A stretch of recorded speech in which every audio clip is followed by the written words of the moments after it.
So this warrior sees a beautiful woman on the road carrying a baby. He doesn't recognize her, but she tells her child, "That is surely your father. Go and get a hug from him."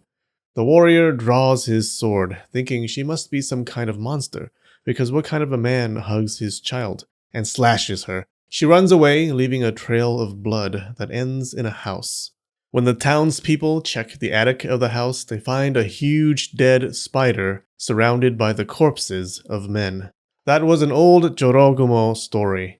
What do you picture when I say Japanese spider monster? If you picture a sexy spider lady, go get help. You've been watching too many Linfamy videos.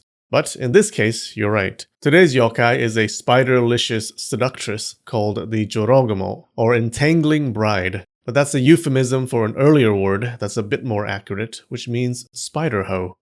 Japan has a common spider called the golden orb weaver spider. This beast grows so big that it can eat small birds. It lives in shady spots, corners, and your nightmares. Wet nightmares. They say when a golden orb weaver spider lives long enough, a few centuries, it becomes a yokai and gains a hunger for young, good-looking men. So don't worry, it won't come after most of you.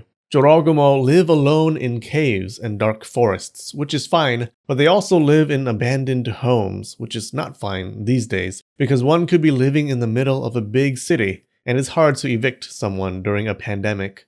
Like many yokai, and 90% of the yokai in your search history, the Jorogumo can shapeshift into beautiful women. When a Jorogumo gets hungry, she walks the streets, asking handsome men to come to her place for dinner, her dinner. She can usually play some instrument like a shamisen. The shamisen was known as the instrument of courtesans. Its twang could excite any man. It's not hard for a Jorogumo to find a willing man because she's a gorgeous yokai with centuries of experience in human interactions, and he has a peepee.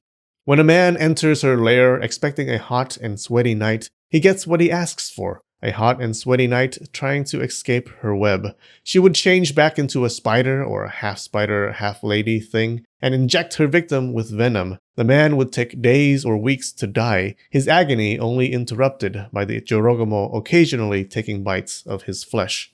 This ordeal sounds pretty awful, but judging by YouTube comments, some of you perverts wouldn't mind as long as she's pretty enough. Jorogumo can even control normal spiders. Here's an old drawing of one, with her spider legs sticking out from her dress, with each leg controlling a spider like a marionette. Looks like these spiders are the fire-breathing kind.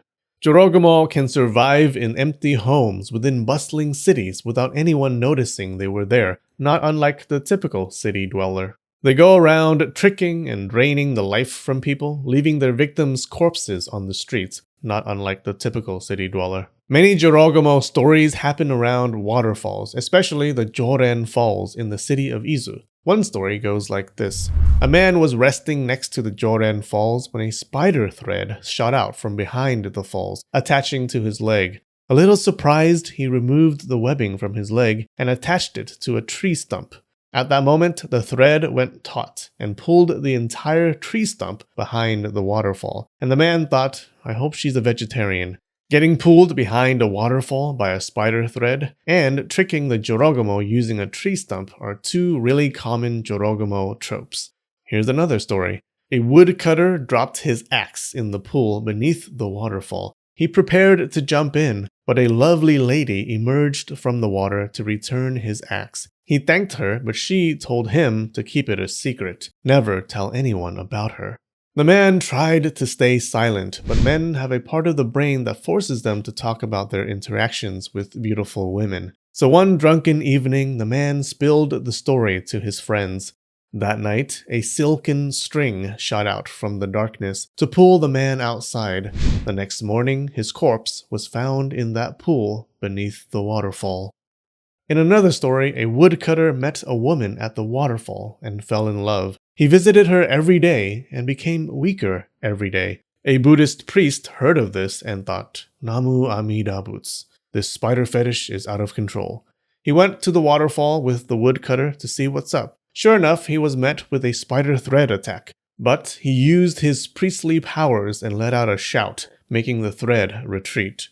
The woodcutter realized that he had indeed fallen in love with a spider woman, and thought with wide eyes, it's not that bad. Never underestimate the power of love controlled by a peepee. The woodcutter went into the deep forest to ask a Tengu for permission to marry this Jorogumo, but he was denied. Even so, he couldn't leave his queen. The last glimpse anyone had of the woodcutter was him being wrapped in webbing and pulled behind the waterfall. There is good Jorogumo lore, too. Like there was one who lived in a pool in the forest and rescued anyone who fell in. People erected a shrine to worship her. But these stories are rare. It's mostly the murdery type, which we prefer anyways. For more yokai explained, check out these videos. Alright, we have a new Emperor patron on Patreon today, Derek Oishi. He's delicious. We also have some patrons, Hafida Madrube, Catherine Patterson, Kelly Aziz, Lau Maintenance, John McClellan, and Silver Blossoms. Thanks so much. Alright, I love you and spread the knowledge.